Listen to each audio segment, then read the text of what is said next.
A hero desires to save the day. Bravery takes heroes on a lonely road. This story is about the paths of two legendary men. It is a true story, and begins in the darkest years, when France needed the boldest of heroes.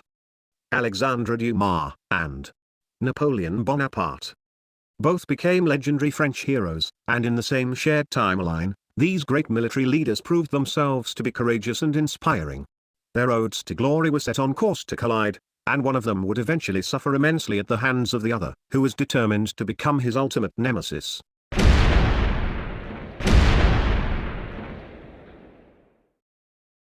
Napoleon Bonaparte, similar to Dumas, migrated to France from an island homeland. Napoleon was born in Corsica in 1769, and was brought up in a humble but well-to-do household. His father, Carlo, successfully contrived to have Napoleon educated in France. Against the odds, Napoleon took full advantage of the opportunity, learning to speak French, and working hard at his lessons. These were difficult years that tested Napoleon as he studied while impoverished, and endured the taunts of the wealthy students at his military school. Sadly, his father died in France at this time too. Yet, the young Napoleon became more resilient and undaunted in character. His successful education led to the start of his military career, as a lieutenant in the French army. Napoleon spent much time back in Corsica, both on and off duty for long periods. When the island's French rule reached a hostile level of resistance among the Corsican locals, Napoleon was obliged to escape with his family and resettle them in France. Their situation was destitute, even though Napoleon had become an artillery captain. The episode was Napoleon's first bitter taste of how a weakened state of French authority could be successfully undermined by the power of determined, popular uprisings. The French Revolution had rose to unprecedented violence at this time.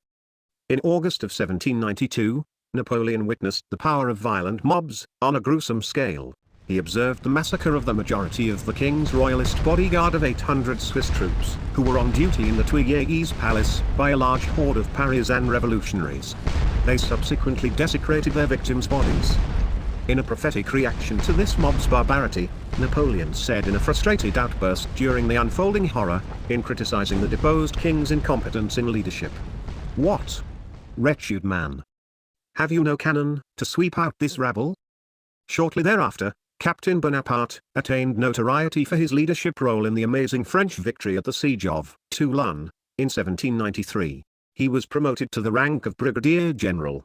Here, he must have witnessed, yet again, the mass murder of hundreds of royalist soldiers taken prisoner after the siege by the avenging revolutionary army. Napoleon saw further combat action in Italy. Even still, his life would hang in the balance when he was put in prison in 1794, under suspicion of being associated with the violently deposed revolution's radical Jacobin movement. He was released after 2 weeks, but found his military career in limbo, amid the ongoing volatile situation in France. But Brigadier General Bonaparte was summoned back to duty to take command during a sudden foreboding historic event. The current French revolutionary leaders were facing an insurrection crisis in Paris, when thousands of locals organized themselves into an armed mob, with the aim to violently overthrow the Directory. On October 5, 1795, Napoleon skillfully set up a defensive perimeter and coordinated a devastating crackdown against the mobs of attackers.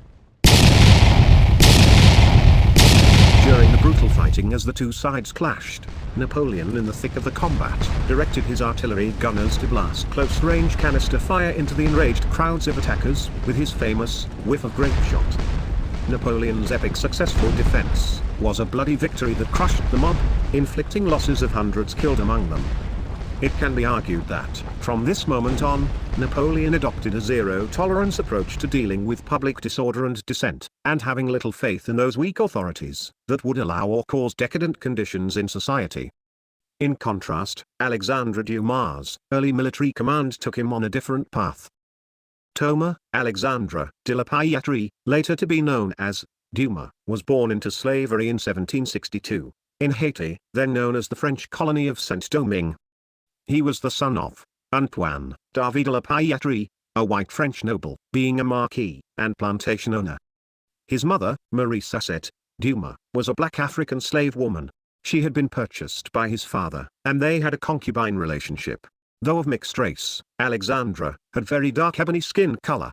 Thomas Alexandre, like Napoleon, had to endure his own childhood trauma, when he was separated from his natural mother, because his father sold Marie and her 3 other children, after selling his plantation.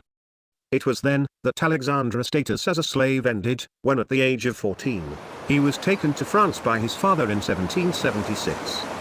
In contrast to Napoleon's teenage years, Alexandre was provided for very well by his father, and he was raised as a young nobleman, which included learning sword fighting skills from the social celebrity and expert fencing master, who was also a mixed-race mulatto, Joseph Boulogne, also more commonly known as the Chevalier Saint George. Alexandre had his father's last name up until he started his military career, when he joined the French 6th Dragoons Regiment, also known as the Queen's Dragoons in 1786, under a new name, obliged by his father, henceforth being Alexandre Dumas. Due to racist laws of the time, Dumas could only enlist as a private, being denied the normal noble privilege of becoming a commissioned officer. Sadly for Dumas, 2 weeks later his father died. Ironically, within a year following the death of Napoleon's own father. During the summer of 1792, Dumas saw combat action for the first time, against the European coalition armies that were advancing against France. He distinguished himself in battle, at Mouldes, in Belgium, during which he captured 13 prisoners. In the fall, he accepted the commissioned rank of lieutenant colonel, being second in command of a newly raised volunteer unit, the American Legion. The organizer of this unit was Julian Raymond, who was himself part black, a quadroon from Haiti. His proposal for its formation and personally funding it was accepted by the French Assembly in September 1792. The commander placed in charge of the Legion was Dumas' former sword-fighting teacher, the Chevalier de Saint George. The origins of this unit was originally to have been composed of black French citizens, who were anxious to fight the enemy armies advancing against France. The Black American Legion volunteers largely originated from the French Caribbean colonies, in the American Antilles Islands. And though 100 of them did join, the majority of the final total of the Legion's troops ended up being white volunteers. The Legion had infantry and cavalry companies at first, but it later became one entire cavalry unit. On the 28th of November 1792, while stationed with the American Legion in Amiens, Dumas married a local white woman, Marie-Louise Elizabeth Le Bourret, the daughter of an innkeeper in the town of Villers-Cotterêts. Here, the couple lived on a sizable property purchased by Dumas. The Black Legion initially had discipline problems, but the unit later proved its value, when under the command of the Chevalier, it blocked a treasonous coup d'etat action, launched by the area's French army commander, General Dumouriez, in April of 1793, at the town of Lille, preventing his planned march upon Paris. But not long after, Saint George was accused of misappropriating government funding directed to the Legion, and for being frequently absent from duty. Saint George was subsequently dismissed from his post. Dumas took over as the Legion's temporary replacement commander. Dumas' rapid rise in rank, in July 1793, was helped in part by the fact that many French generals, suspected of disloyalty, were falling victim to arrest and execution by orders of the governing radical leaders, in an escalating bloody phase of the revolution. He was promoted quickly to brigade general in his army, and then to the rank of division general. During September to December of 1793, he climbed to the position of commander of the Army of the Pyrenees. Later in the same month, he led 53,000 troops as commander-in-chief of the French Army of the Alps.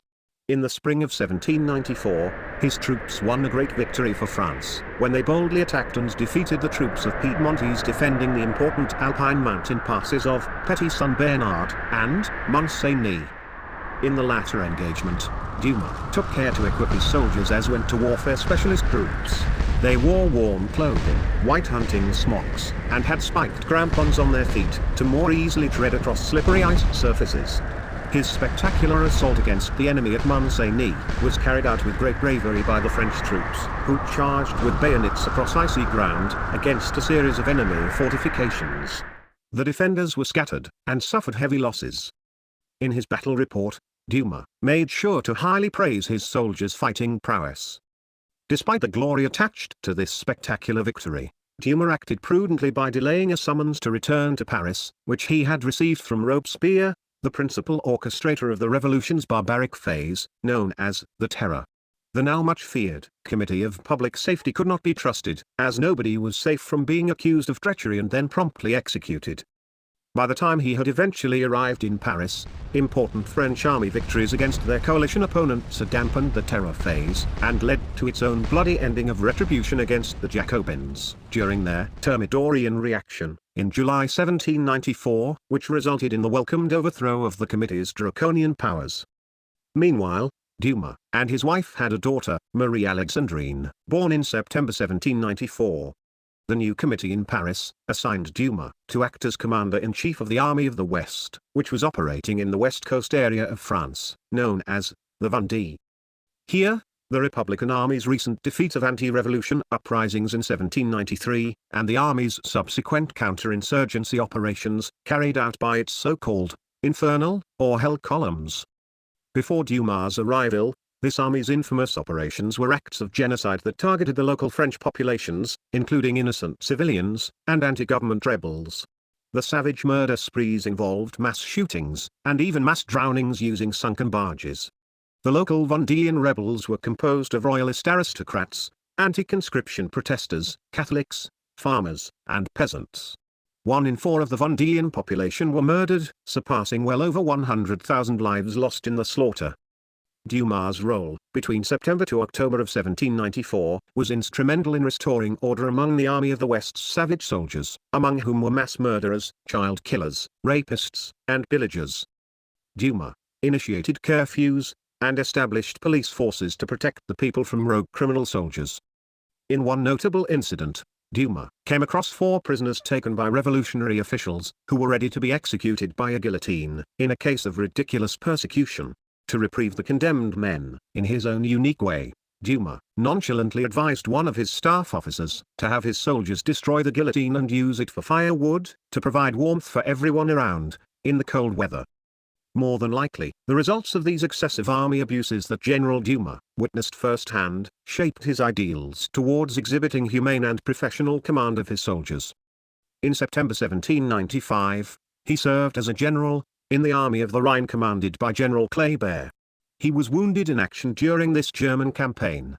In November 1796, General Dumas was yet again reassigned to one more army, but this time his military fame and glory was about to be drastically enhanced.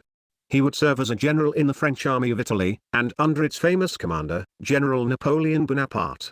The two evolving great military icons of France were ready to clash heads. One man was fixated on duty through justice, the other man was consumed with power and ambition. Dumas wrote in a report at that time, "Military virtues are never more necessary than in civil warfare." Dumas arrived in Milan to report for duty in the Army of Italy in November of 1796. General Bonaparte had a policy in place to allow his army to plunder Italian properties while on campaign. But Dumas refused to participate in the foul play, and disobeyed one of Napoleon's orders to expel local Italian civilians from a combat area. He sternly warned the soldiers of his brigade that they would face punishment if they were caught plundering from the locals or abusing them. He had molded himself as Mr. Humanity during his past command in the Vendée region, and was now intent on differentiating and distancing himself and his troops from General Bonaparte's corrupted code of war, including the widespread systemic looting of Italian art treasures. Nonetheless, General Dumas further established his combat prowess while operating in the division of General Masséna. This was most striking during Dumas' victory at the Battle of San Antonio, fought on January 16, 1797. Here he led his troops, and fought hand-to-hand against a superior force of Austrians that attempted to break out of the besieged fortress city of Mantua. This action led to French reinforcements destroying Austrian efforts to rescue the city garrison. Dumas' use of his cunning and intelligence assisted Napoleon's astonishing strategic military movements, which led to his own 2 key victories at Arcole and Rivoli. Subsequently, the isolated Austrian garrison in Mantua surrendered in February 1797. Inexplicably, the exceptional military role Dumas played during the campaign was played down in the official battle report made by General Berthier. These French army battle reports were sent to the French government, recognizing military achievements of generals, and were therefore important not only for an army general's reputation, but also possibly their survival against persecutions. Favorable reports also led to higher promotions and important future assignments. Indeed, several French generals in this Italian campaign performed daring military feats, including General Massena and General Soult. Dumas was naturally offended and outspoken towards the insult which he felt lowered his leadership importance. But his complaints only led to suffering Napoleon's scorn, and as a punishment, Dumas was given less troops to command in further campaigning. His continued protests were to no avail, even with the supporting commendations from dozens of his soldiers from the French 20th Dragoons. Napoleon sent his official January battle report to the French Directory in Paris, mentioning all his officers involved in the campaigns, in the region of Mantua. But the name of Dumas was left out. The heroics of Dumas, at the Battle of San Antonio, revealed another distinction he had, when compared to Napoleon. Though both were fearless in battles, the scrawny-built Napoleon had no skill in hand-to-hand fighting. In contrast, the powerfully bodied General Dumas was an incredibly deadly close combat fighter with his ferocious sword skills, whenever he waded into the ranks of his enemies at the head of his troops. While serving under General Massena, Dumas personally led spectacular cavalry charges, which began to be noticed by his Austrian opponents, and they nicknamed him Der Schwarze Teufel, the Black Devil.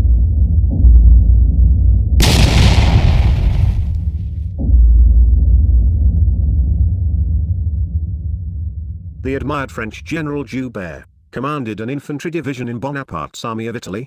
He strongly admired Dumas, and was successful in convincing Napoleon to transfer him into his service.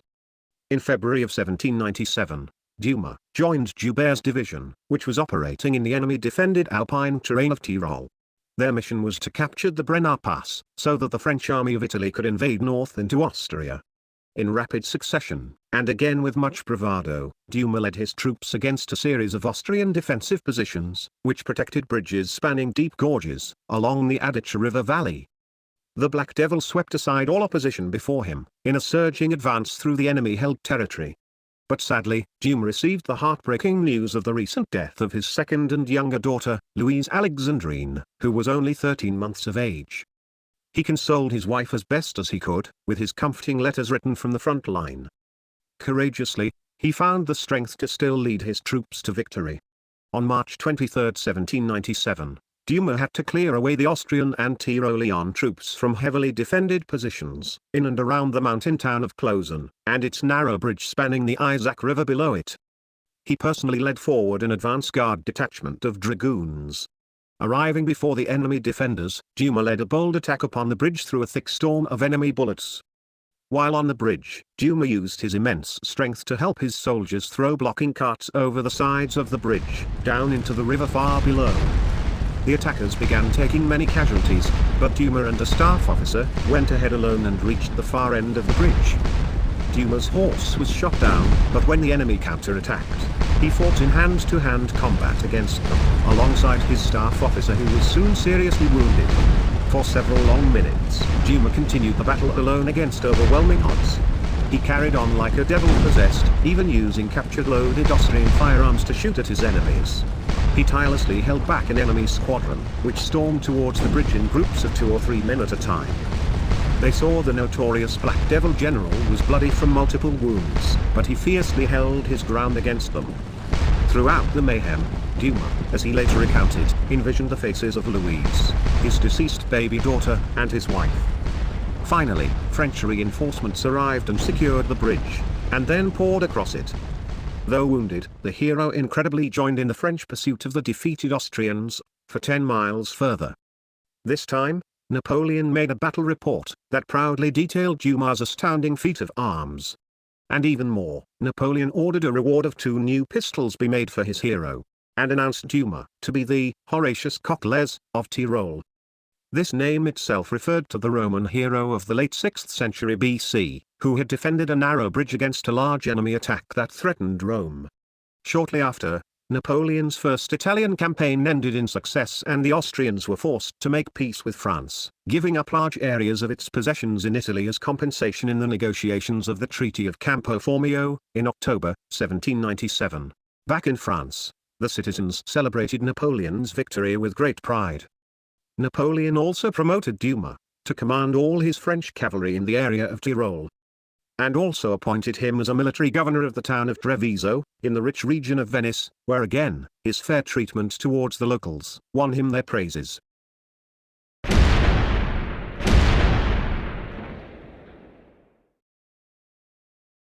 After the Italian campaign, Dumas had a long overdue rest from combat, and he was able to spend a few months back at home with his wife. During this break, he also enjoyed hunting game animals in some nearby woods. However, in March 1798, he was called back to duty, and was summoned to the city port of Toulon, on the south coast of France. Here, a huge armada of French ships, and tens of thousands of soldiers were assembling. This amphibious fleet was initially poised to invade England, with General Dumas nominated to command the invading French army's entire cavalry. Napoleon convinced the planners that invading England at this time was too risky, and had them change the destination to his own alternative choice. Dumas now seemed to be on amicable terms with Napoleon Bonaparte, following his long overdue recognition towards the end of the Italian campaign. There is a tale written later by his son, whether true or not, that at this time, finds Dumas arriving for an informal meeting early one morning, with Napoleon and his wife, Josephine, as they lay in their bed. During their pleasant chat, Dumas and Napoleon make a fond agreement to be godparents to each other's firstborn sons. The destination of the army expedition fleet was kept secret until it was at sea, although Dumas seems to know, when he mentioned it in a letter to his wife before the fleet departed, in May of 1798. The French fleet's passengers of 35,000 troops, and a large staff of civilian cultural experts, including scientists, historians, artists, and other savants, were all sailing towards Egypt. Napoleon set out to conquer Egypt, and establish it as a springboard for possible future plans to march towards India and remove the British occupation of the region. At the same time, he planned to employ massive archaeology projects to pursue historical discoveries of the ancient kingdom. General Dumas was selected by Napoleon to fully lead the French cavalry. Under his command was another of Napoleon's favorite and rising cavalry leaders, General Joachim Murat. In reality, the number of French cavalry troops only amounted to several hundred. In fact, when the French invasion force landed in July of 1798, during their attack on the city of Alexandria, Dumas was on foot leading one of the French infantry charges, with a musket in his hands. Among the first to oppose the French invasion in Egypt were the troops of the Ottoman Empire, which included the ruling class of warriors and slave owners, the Mamelukes. Initially, many among the local Egyptian population who were against their Ottoman rulers perceived the French invaders as liberators. In one notable event, Napoleon picked the impressionable Dumas to negotiate with Bedouin fighters for the release of those French prisoners they had taken and left alive. Dumas' heroic posture, when he jumped his horse over trenches to meet the enemy in negotiations, convinced them that they were speaking with the leader of the French army. When compared in stature, Dumas, who was massively built in body, must have looked like a giant when standing alongside Napoleon. Modern-day discussions portray Napoleon as being of average height for his times, but the reality was his height was universally known as shorter than average. A French doctor in the expedition, Desjardins, confirms this is also how the Muslims regarded Napoleon. The initial allure of the exotic wonders, of the archaeology discoveries, the army's early victories, the peace overtures with local inhabitants, all began to wear off for the French expedition. While the French suffered from the hot climate conditions, the long desert marches, and the constant threat of ambushes, Napoleon himself was being perceived by many locals as a conqueror who needed to be ousted.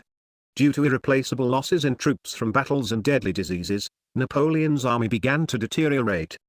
Homesickness, and drug addiction to the readily available abundance of local hash, also took their toll on army discipline and morale.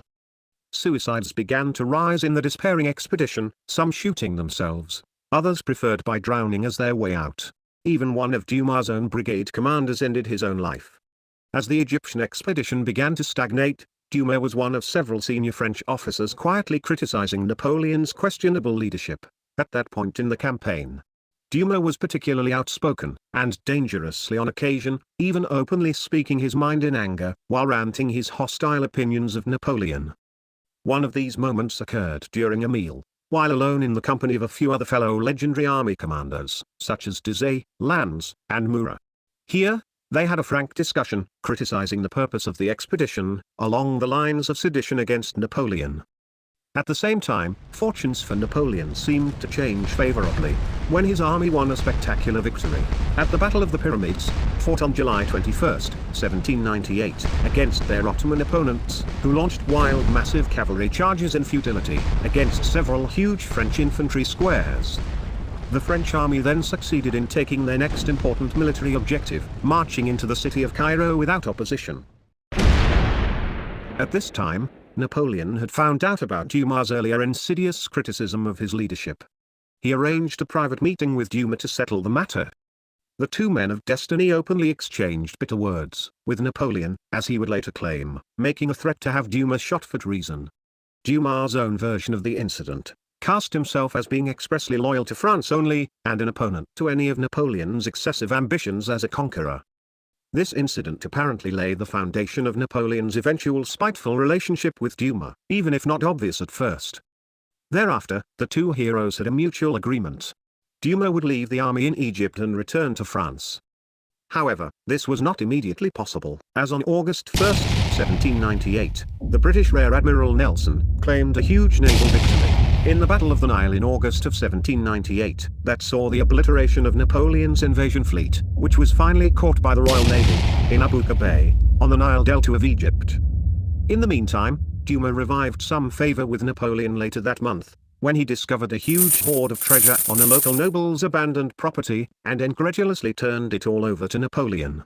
Perhaps it was a gesture by Dumas, to remind Napoleon that his own ideals were not based on greed and selfishness.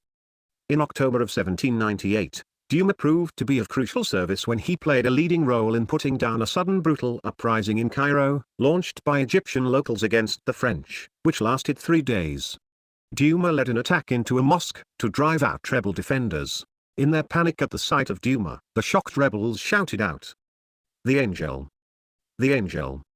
as if they were being slaughtered by the angel of death himself. Napoleon was very impressed with Dumas' action, and promised a painting of the event would be made, featuring Dumas leading the bold attack. When Napoleon did have the painting completed 11 years later, the central figure was a dashing-looking white officer. Dumas was left out of the scene entirely. In March of 1799, Dumas finally acquired a suitably large enough transport ship, the Bellemonte, for his voyage back to France, which would convey with him and his collection of many prize Arabian horses and large stores of coffee. As it turned out, the shabby transport became dangerously leaky while at sea, to the point where only with desperate measures undertaken was the ship kept afloat long enough to survive a storm and get aground on the southern shores of Italy, in the Kingdom of Naples, near the town of Taranto. Upon landing, Dumas and his fellow survivors were soon taken prisoner by a local group of fanatical anti-French resistance fighters, known as the Army of Holy Faith, which numbered thousands of peasants and thugs, led by a warrior monk, Cardinal Fabrizio Ruffo, an ally of King Ferdinand IV of the Kingdom of Naples. Dumas was confined in captivity, first in Taranto, where his health began to decline, due to what he eventually personally suspected was slow food poisoning. In the meantime, all of Dumas' fellow passengers from his shipwrecked transport, except for another fellow general, had been released. In September of 1800, Dumas was then transferred to another prison, at the fortress in Brindisi, on the southeast shores of Italy. His suffering was lessened by the timely secretive intervention of pro-republican locals, belonging to an underground movement known as the Friends of the French. Back in France, the Republic's existence was in a crisis. The economy stagnated, and the nation's internal security began collapsing. Dumas' wife, Marie-Louise, was in a panic while striving to get news of her husband's fate. All she could find out was the news of his capture and imprisonment, and that he was at least still alive. To add fuel to the fire, the Second Coalition War broke out against France, as European allies joined forces once again to destroy the French Republic. This time around they began crushing the French military, with battles won in Holland, Germany, and Italy. Additionally, internal plots for a coup d'état against the weak French government were already underway. General Joubert, who was Dumas' big admirer and commander in the First Italian campaign, was eager to take lead of a planned coup d'état against the French Directory. But fate intervened when Joubert was sent to command the French army of Italy, and he was killed in early fighting against the Austrians during their victory at the Battle of Novi, on August 5 of 1799. A new leading candidate for the coup d'état plot was needed, because France was on the verge of a collapse. While French generals were performing badly in Europe, Napoleon was still winning major victories over the Ottoman, Turkish in Egypt. A significant French win was at the Battle of Abu Qir Bay in July of 1799. The British were desperate to get Napoleon out of Egypt once and for all, and found a clever way to do so. The cunning British Navy commander, Sidney Smith, had a recent British newspaper delivered to Napoleon, which revealed the current turmoils of France at home and at war. Napoleon by this time had realized his Egyptian adventure had run its full course, due to his failure to make headway in Syria against the Ottomans who were supported by the British Navy. Napoleon then dreamed of bigger immediate ambitions to exploit in France, and without shame, he and his accompanying hand-picked selection of fellow generals quietly abandoned the expedition and the army of Egypt, on August 23, 1799. Among the worst of his legacies he also left behind were his roles in the controversial poisoning of his own helpless plague-ridden hospitalized soldiers, and the slaughtering of thousands of Ottoman prisoners, carried out after 2 days of rape and pillage by the French troops, following their victory at the Siege of Jaffa, in March 1799. Objectively speaking, horrific massacres of prisoners were committed by both sides in the Egyptian campaign. Sadly, much of these acts of barbarity were ongoing in the same way throughout the decade. Particularly in France during its turbulent civil war, and by both sides in the French conquests of Italy, and by the Russians against the Poles they conquered. Grand-scale atrocities were commonplace in Europe, as well as in the Caribbean islands, where the plantation rulers worked to death tens of thousands of black slaves, and massacred defeated slave rebels. The leader of the luckless French troops left behind in Egypt was General Kléber, and he would be assassinated on June 14, 1800, by an anti-French local fanatic. On the same day, Napoleon, back in Europe, barely won a most historic victory against an Austrian army, in his second Italian campaign, at the Battle of Marengo. Subsequently, the French reconquered Italy, and a French army led by General Murat successfully controlled Naples when it ousted King Ferdinand IV from power. This victory led to the end of Dumas' 2 long years of confinement, and he was freed in March of 1801. But his legendary physical stamina was fading away. Now he was partially paralyzed, and almost blind in one eye, while temporarily deaf in one ear. Dumas' return to France was the beginning of the final act of a tragic hero. He was destined to never be welcomed by one of the most powerful and overly ambitious men in the world, who he had dared to openly criticize to his face.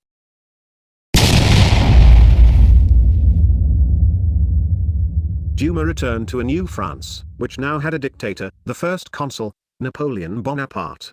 His successful 1799 coup d'état was first secretly planned by conspirators in the French government itself. Napoleon accepted the invitation to lead the plot, and it barely succeeded, helped in large part by his younger brother, Lucien, who had become an elected French government official. Napoleon implemented draconian policies upon seizing full control as a dictator. Several of these had swiftly erased the French Revolution's ideals of liberty, fraternity, equality, and freedom for the black people in France, and those living free in the French Caribbean colonies, against which Napoleon launched a series of invasions to re-establish slavery throughout the islands. These nefarious military operations succeeded against the brief heroic resistance on the island of Guadeloupe, in 1802, but against Haiti, his troops were obliterated by the Haitians' famous brutal uprising, and the ravages of yellow fever. The devastating defeat forced Napoleon to sell the French territorial possessions in North America to the leaders of the United States. Namely, the historic Louisiana Purchase of 1803. Across France, Napoleon launched several repulsive racially prejudiced policies aimed at black and mulatto persons, whether living in France or entering France. Napoleon's racist hysteria and paranoia demonized all blacks and colored people in France as potential agitators against his authority. Now it was mandatory for them to carry special identity cards at all times.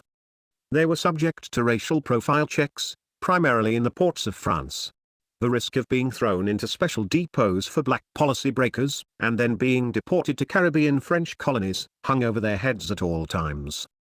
On top of all these systemic turnovers of the original French Republican values of equality, Napoleon had shamelessly reversed the Revolution's declaration of slave emancipation. He reinstituted it not only across the French colonies still under his empire's control, but also permitted slaves to once again be owned, and again serve masters in France itself. One other racist policy forbade black and colored military officers and soldiers, who were retired or discharged from the army, from living in Paris and a sizable area around it. This should have applied to Dumas himself, and he was at risk of being forced from his own home at Villaz-Cotterêts, which was in this zone, some 50 miles northeast of Paris. However, he had enough support from his colleagues to be excluded from this policy, and he was able to live on his property. Other systemic racist policies included interracial marriages being banned in France in 1808. Dumas had expected to be at least respectfully rewarded for his lengthy brave service, as a distinguished French general in the early coalition wars, and as a popular, caring commander of the soldiers and the citizens of France. But Napoleon had an unrelenting vendetta against Dumas, whose life and reputation he seemed determined to ruin. When Napoleon ceremoniously distributed his Legion of Honor awards to many of his French generals, he apparently took pleasure in humiliating the former French heroic General Dumas by refusing to offer him the prestigious Medal of Distinction, and even thereafter ignoring all of Dumas' desperate requests to be granted the award. Among everything else falling down around him in his life, this insult, and being denied further appointments to command in the army, shook up Dumas very miserably to his core.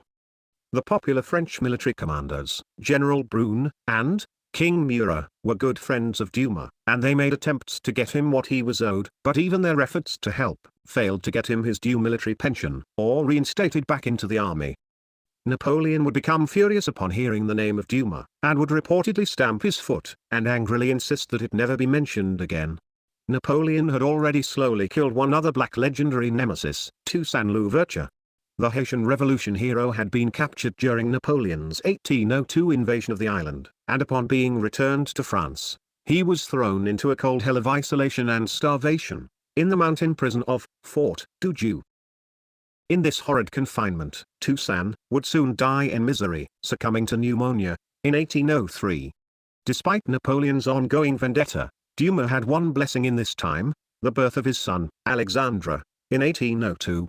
They had a beloved relationship, as short as it would be. Dumas was still well respected by many in France, including some of Napoleon's own family members. Dumas' son, Alexandre, would later recount one occasion when he accompanied his father on a visit to see Napoleon's beautiful sister, Pauline, who was notoriously playful and mischievous when in the company of others. Pauline was on fond and friendly terms with the Dumas family. Alexandre would later vividly describe how on this occasion, he observed Pauline acting coyly, as she lay back playfully on her sofa, while exhibiting affectionate and subtle flirtatious overtures towards his father. Other Bonapartes had shown affection to blacks and colored persons, with whom they were close to. Empress Josephine convinced her husband to exclude her mulatresse servant from Napoleon's repugnant racist policy that forbade interracial marriages in France. Napoleon's brother, Lucien, took kindly to supporting as a patron, Guillaume Laitier, a very talented artist in France, who was partially black, and helped further Laitier in his career. Napoleon himself had an initially enthusiastic friendship with another black military hero of France, the daring cavalry officer at the Battle of Arcole, Joseph Domingue, Hercule. But their warm association had cooled off somewhat when Napoleon reassigned Hercule to depart to Italy, and there he would organize and temporarily lead the newly created, segregated all-black pioneer battalion. The appointment offended Hercule, who was further disappointed that Napoleon had not befittingly promoted him to a high-ranking position in the French army. But at least, unlike Dumas, the Legion of Honor was awarded to Hercule. In the end, nothing and nobody could persuade Napoleon to end his mean-spirited bitterness towards Dumas, then rapidly declining in health. Bonaparte even blocked a significant payment of compensation from Neapolitan officials, which had been finally sent to Dumas, with respect to his former captivity in Naples. On February 26, 1806, General Dumas finally succumbed to his worsening health, related to stomach cancer, and he died while comforted by his family in his last moments. Incredibly, Napoleon's hateful spite even extended beyond Dumas' grave, as he denied the dead heroic general's family any of the military pension he was always owed. Dumas' beloved son, Alexandre, did not break down during his family's subsequent hardships to survive. Together as a family, mother and son, and his older sister, Marie Alexandrine, were never defeated by Napoleon. Instead, the young boy would triumphantly carry on the family name that Bonaparte had tried to cowardly ruin and extinguish.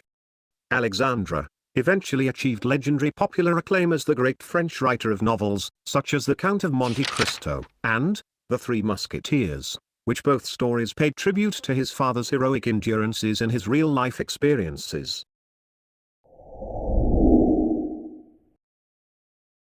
When comparing the legacy of these two great heroes of France, the contrasts between them during their 10 years of association were clear. Napoleon was invited into a coup d'état plot to save the stability of France in 1799, even though the national crisis had largely abated some months before he joined the conspiracy. In his subsequent imperial empire, he set up popular stabilizing institutes and laws.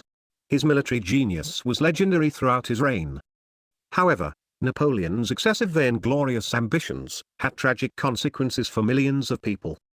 His strategic policy decision-making ended hundreds of thousands of lives in pointless conflicts, which he unwisely initiated. He began exploiting his first taste of power, as the great art thief of Italy.